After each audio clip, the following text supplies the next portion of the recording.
Hi everyone, welcome back to Paru Veera lifestyle. జల్ల చేపల పులుసును ఏ విధంగా తయారు చేసుకోవాలో ఈ వీడియోలో చూద్దాము. అదేవిధంగా జల్ల చేపల క్లీనింగ్ గురించి కూడా చూద్దాము. ఈ జల్ల చేపలను మా నాన్న ఊరి నుండి పంపించారు. ఎందుకంటే జల్ల చేపలు అంటే మాకు చాలా ఇష్టము, చాలా టేస్టీగా ఉంటాయి. చూడండి, ఇక్కడ మా వారు జల్ల చేపలను క్లీన్ చేస్తున్నారు.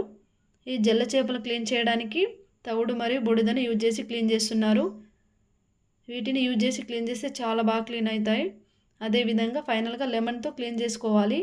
చాలా బాగా క్లీన్ అవుతాయి. చూడండి, వీటిని పక్కన పెట్టేసి మనం ముందుగా చేపల మసాలా పౌడర్ని తయారు చేసుకుందాము. గ్యాస్ ఆన్ చేసి కడాయి పెట్టేసుకోవాలి. అదేవిధంగా కొద్దిగా శనగపప్పు, బియ్యము, జీలకర్ర, అదేవిధంగా 3 టేబుల్ స్పూన్ ధనియాలను తీసుకొని వేయించేసుకోవాలి. అందులో 4 పీసెస్ ఆఫ్ యాలకులు, 4 పీసెస్ ఆఫ్ లవంగాలు, 4 పీసెస్ దాల్చిన చెక్కను తీసుకొని మిక్సీ పట్టేసుకోవాలి. ఈ విధంగా చూడండి, మిక్సీ పట్టేసుకొని ఒక గాజు గ్లాసులో స్టోర్ చేసుకోవాలి. ఈ విధంగా గాజు గ్లాసులో స్టోర్ చేసుకొని పక్కన పెట్టేసుకోవాలి. నేను 1 కేజీ చేపలకు 50 గ్రామ్స్ చింతపండుని నానబెట్టాను.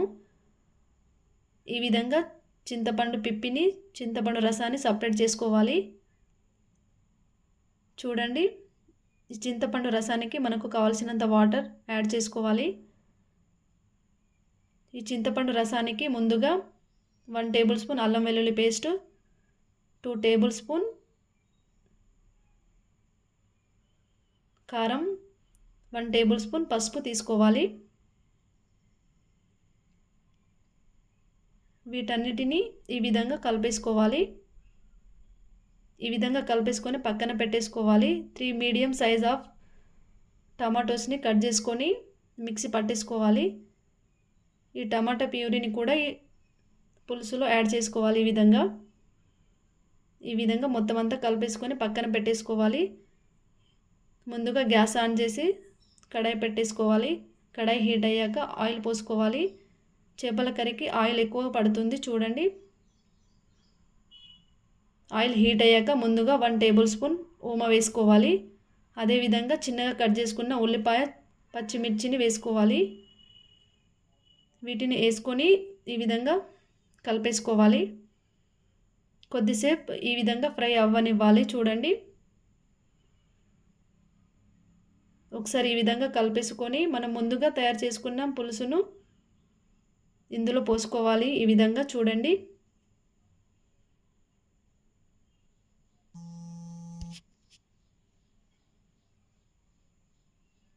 ఈ పులుసును ఒకసారి కలిపేసుకొని మూత పెట్టేసి ఓ 10 మినిట్స్ వరకు ఉడకనివ్వాలి. ఈ పులుసు బాగా ఉడకాలి.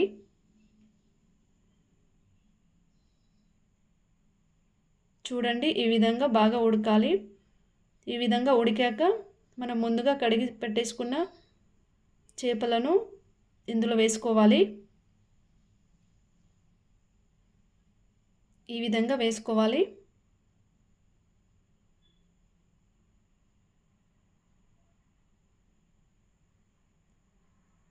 ఈ విధంగా మొత్తం చేపలను వేసేసుకోవాలి.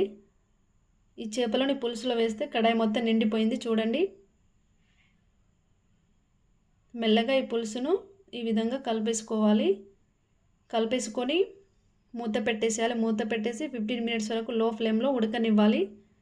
ఈ విధంగా ఉడకనిస్తే పులుసు కొంచెం చిక్కబడుతుంది. చూడండి,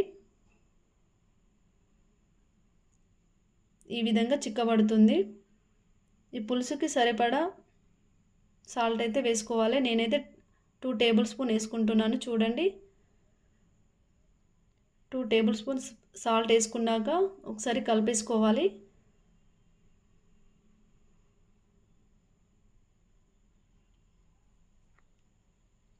ఈ విధంగా కలిపేసుకొని మూత పెట్టకుండా ఉడకనివ్వాలి. ఈ విధంగా మూత పెట్టనివ్వకుండా ఉడకనిస్తే కొంచెం చిక్కగా ఉడుకుతుంది. చూడండి, అండ్ మనం ముందుగా తయారు చేసుకున్న చేపల మసాలా పౌడర్ని 2 టేబుల్ స్పూన్ వేసుకోవాలి. వేసుకొని ఒకసారి కలిపేసుకొని 2 మినిట్స్ వరకు ఉడకనివ్వాలి. ఈ విధంగా కలిపేసుకొని 2 మినిట్స్ వరకు ఉడకనివ్వాలి. అదేవిధంగా ముందుగా కట్ చేసుకున్న కొత్తిమీర తురుమును కూడా పైనుండి గార్నిష్ చేసుకోవాలి. ఈ విధంగా గార్నిష్ చేసుకొని గ్యాస్ ఆఫ్ చేసుకోవాలి.